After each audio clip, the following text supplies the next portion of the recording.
The CEO had learned long ago that money could buy attention, admiration, even devotion, but not love. Too many smiles lingered too long on his tailored suits, too many laughs arrived a second after he mentioned his company, too many promises dissolved the moment he stopped paying. So at 38, with a net worth whispered about in business magazines and a penthouse overlooking the city, Daniel Royce made a decision that shocked even himself. For 3 months, he would live as if he were broke. No luxury car, no designer watch, no hint of his status. Just a modest rented apartment, an old phone, and a job application at a small neighborhood cafe he quietly owned through a shell company. If love found him there, it would be real. If not, at least he would know the truth. What Daniel didn't expect was that the person who would change his destiny wouldn't be a romantic interest at all. It would be a single dad with tired eyes and an unbreakable spine. Ethan Miller arrived at the cafe every morning at exactly 6:45 a.m., his 5-year-old daughter Lily bundled in a pink jacket, her hair always slightly crooked no matter how carefully he tried to brush it. He worked the opening shift as a barista, then rushed Lily to kindergarten before heading to his second job delivering groceries in the evening. His life ran on schedules, sacrifice, and coffee. Daniel noticed him on the first day, not because Ethan was loud or impressive, but because he was kind in a way that didn't ask to be seen.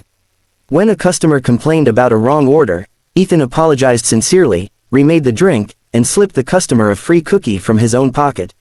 When Lily sat in the corner drawing while Ethan worked, he checked on her every few minutes, his face softening in a way Daniel had never seen reflected in a mirror. Daniel took the job as a cleaner, early mornings, late nights, minimum wage. He wore worn sneakers and plain clothes.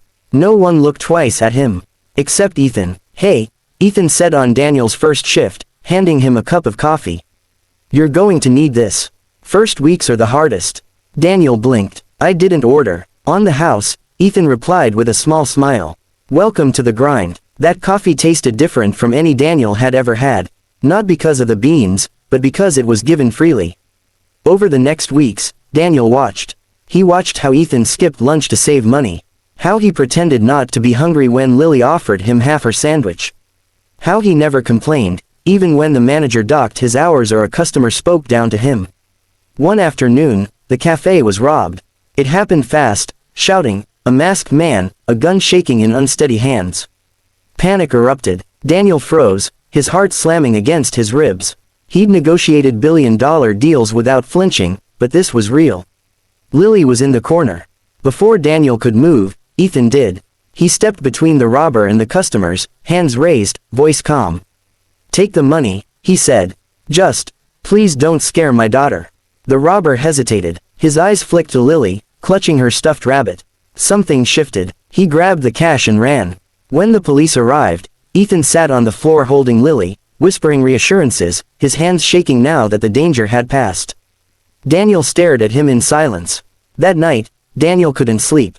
For the first time in his life, he realized how little courage money had bought him. The next test came quietly. Daniel had planned it carefully. He mentioned, casually, that he might be evicted. That he didn't know how he'd afford rent next month. He waited for sympathy, or distance. Ethan didn't hesitate. "You can crash on my couch," he said simply. "It's not much, but it's warm. And Lily likes having company." Daniel felt something tighten in his chest. "Are you sure? I don't want to be a burden." Ethan laughed softly. "Man, I've been a burden before. I know how heavy that feels."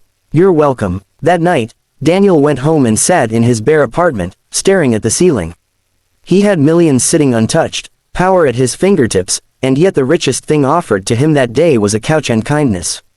He extended the experiment. He wanted to see how far Ethan's integrity went. A week later, Daniel, lost, his wallet near Ethan. No ID, no cash, just panic. Ethan searched with him for over an hour, missing his second job to help. When they couldn't find it, Ethan handed Daniel an envelope. "What's this?" Daniel asked. "My rent money," Ethan said. "I'll figure something out. You need it more right now." Daniel's breath caught. "Ethan, I can't." "You can," Ethan replied gently. "Because one day, when you're back on your feet, you'll help someone else. That's how it works." Daniel went to the bathroom and locked the door. He cried. Not quietly, not gracefully. He cried like a man whose illusions had finally collapsed. The truth came out a week later. The cafe staff gathered for a mandatory meeting. The manager looked nervous. Daniel stood at the front, no longer in worn sneakers, but in a tailored suit. Murmurs rippled through the room. "My name is Daniel Royce," he said calmly. "I'm the owner of this cafe.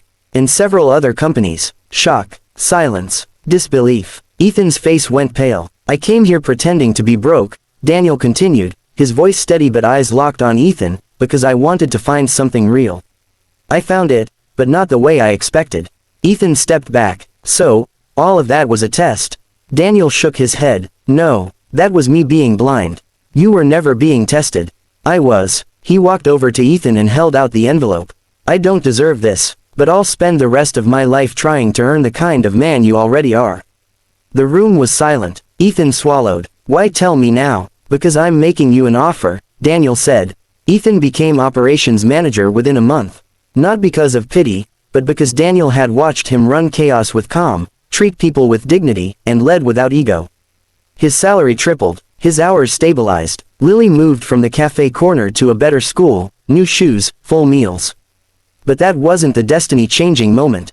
That came a year later, when Daniel stood beside Ethan at a small community center opening, a project they'd built together for single parents. "You know," Ethan said quietly, watching Lily play, "if you hadn't pretended to be broke, we'd never be here."